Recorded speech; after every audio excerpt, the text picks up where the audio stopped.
And by the way, negotiation skills for you all are absolutely critical. There is very, very little good news in the agriculture industry out there. I don't know if you've noticed yet or not, but every article that I pull up and everybody that I talk to, a couple of things are happening to you that aren't very good. Prices are going down and costs are going up.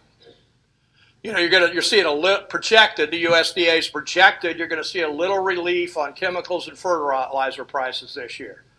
You know, zippity-doo-dah-day, they're at the highest they've absolutely ever been. Everything else is going up 20, 25%. You have some real good opportunities in used farm equipment, and that's kind of flipped around because a couple of years ago, it was the other way around, but a lot of the dealers have now loaded up with used farm equipment. Now, the bad news to that is when you try and do your trade-in and they're loaded with used farm equipment, how's that going to play out for you?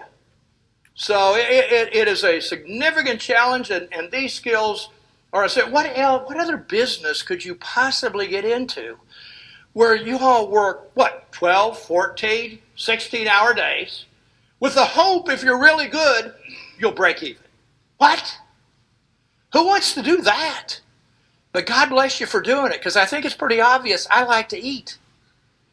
And it's not you all at the grocery store. We were talking about pickles a little bit ago. I mean, pickles have gone up like crazy. My wife will only let me have like 3 pickles a month because the pickles are so daggum high. Forget about buying peanuts. You can't buy, you know, that little guy on the can, you know, Mr. Peanut out there, you can't afford peanuts. No, not going to happen. So it's really, really challenging environment out there. And that's why I so endorse you all being here. There's no place more important that you could possibly be and be together, particularly sitting side by side, because you get the terminology down. If she says, I think this is going to be a pretty competitive negotiation, you know exactly what she's talking about. You know, well, let's talk about the agenda. We don't need no stinking agenda. Now, you know what you're talking to each other about, so it'll make you more, I'm all about making you not just more successful, but more proficient. When I say being proficient, what does that mean to you? Someone's proficient at something.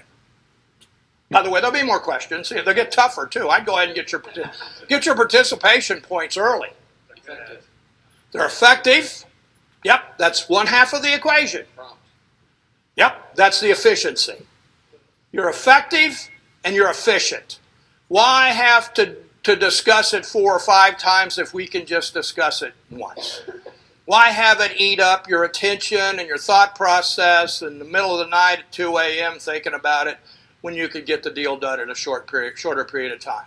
Because nobody in this room, I'm guessing, is doing less with more. Right? You're all required to do more with less. And that's where I want to help you as well. And then